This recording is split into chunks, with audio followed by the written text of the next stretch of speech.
What's up everybody, it's Sean here and I'm super excited to give you guys my review of this Jordan Airship from the Every Game pack in this Summit White and Diffused Blue colorway. So the Nike Airship is famously known to be the shoe that Michael Jordan wore in the NBA before the Air Jordan 1 was finished. So in the last couple years, we've seen Nike and Jordan brand really try to push the silhouette. And a couple months ago, we saw Nigel Sylvester along with his friends and family receive pairs of his very own PE version of the Nike Airship, which was nicknamed Bike Air. So the sneaker community at large was obviously wondering when that pair would have a worldwide release, but instead of releasing that Bike Air PE, instead Nike released this one.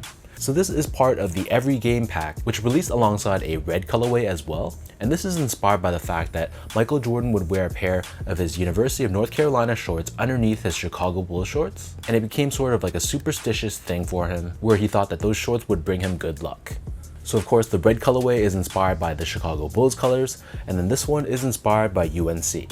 So these released on May 10th for a price of $140 US, and at the time that I'm recording this, these still haven't released here in Canada, so I'm guessing that these are not going to release north of the border, but that 140 USD converts to roughly 190 Canadian dollars if you were able to luckily get these for retail. So the official colorway for this shoe is Summit White, Diffused Blue, Chambray, and Sail. And right off the bat, I'm going to tell you guys, this is probably one of my top 20 sneaker pickups of the year. Before we go on any further though, here's a quick look at the box. So this comes in this cream or off-white colored cardboard box with Nike branding on the top in this light blue color. And on the ends of the box, you can see it has Airship branding in 1984, referencing the year that the Airship originally debuted.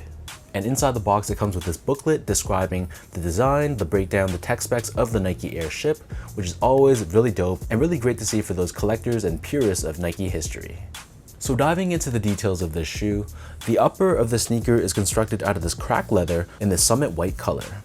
So on the toe box, you can see we have these rows of perforations, and that same cracked leather covers the toe overlay, along with this side flap of the shoe, which holds the bottom 3 eyelets. The eyelets themselves are completely covered in this shaggy light blue colored suede, and you can see it covers all the eyelets right to the very top. And then beneath this, on the mid panel of the shoe, we have more of that cracked leather, and then overlaid on top of this, the Nike swoosh is also constructed out of that shaggy blue suede. Moving downwards, you can see we have more of that cracked leather, which covers the back of the shoe, and then the entire top collar area of the sneaker, this is covered in that same blue colored suede. And then embroidered across on the top of the heel, we have the words Every Game in white. And then we have another strip of cracked leather running down the bottom of the heel. In terms of laces, so these come with 2 different lace options. The default standard lace are these flat style laces done in this faded dark blue color, but I personally preferred the cream colored laces that they came with. I just like the more subtle look that it has, but honestly both options are really nice for this shoe. Underneath this, we have a nylon tongue, which is given an aged look in this orangey and slightly pinkish finish.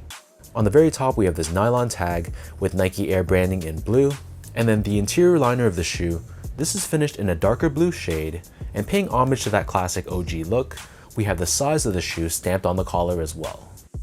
As far as the insoles go, so these come with a polyurethane foam insole, which is pretty well padded.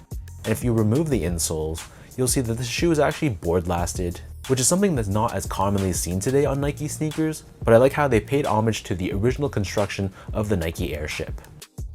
The upper of the shoe sits atop this solid rubber cup sole, which is painted in this cream color, and then encased within the midsole but not visible to the eye, we do have a Nike Air unit that's underneath the heel for cushioning. And you can see the midsole has a very distinct pattern to it, which is something we also see on the Air Jordan 1 85 releases. Finally, turning this pair over to the bottom, so this outsole is constructed out of a dark blue colored rubber, but it's given an aged and vintage look to it, where it looks kind of blotchy and faded. So we still have a circular pivot point on the forefoot, similar to an Air Jordan 1 outsole, but this middle portion is a bit larger, and here we have Nike branding done in this angled finish. So that breaks down the look and the construction of this pair. And for those wondering about sizing, my foot measures as a true size 10, slightly on the wider side, and I usually wear a size 10 in the Air Jordan 1. So I got these in a size 10, which is true to size, and I feel like they run a little bit more snug width-wise than an Air Jordan 1. So if you have a really wide foot, you might want to consider going up a half size and dealing with that extra length. But for a narrow, normal, or a slightly wide footer, I'd stick true to size for this specific model.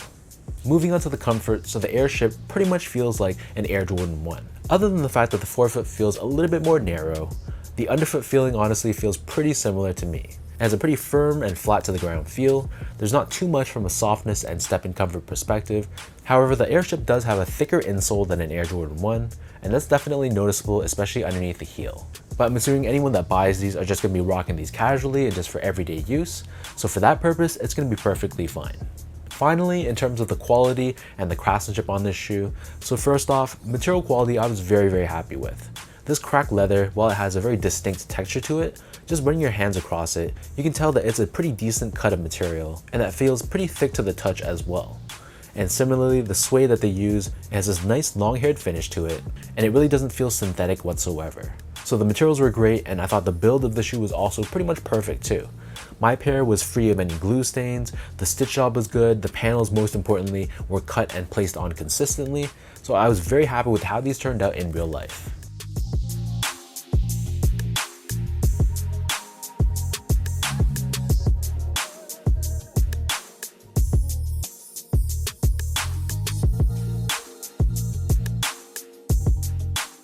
So with all that out of the way now, let's toss these on feet, I'll lace them up, and I'll show you guys how these look.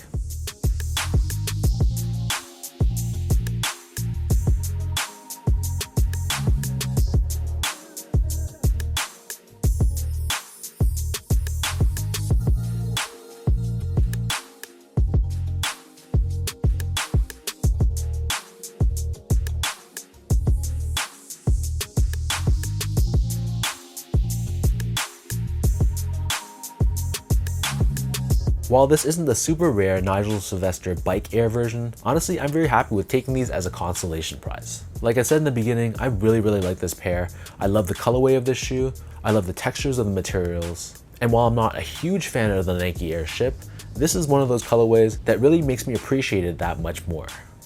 And as of right now, the secondary market prices on this pair, they honestly aren't going for that much, and I wouldn't be surprised if, say, a year or two down the road, prices for this pair shoot up a lot higher. So let me know in the comment section down below, what do you guys think about this Airship in this diffused blue and summit white colorway? What are your overall thoughts on this pair? And between this one and the red pair, which of the two colorways do you guys prefer?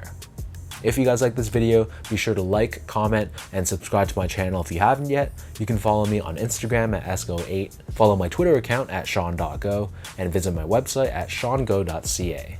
So until next time, thank you so much for watching. Hopefully you guys enjoy this review, and I'll catch you guys all in the next one.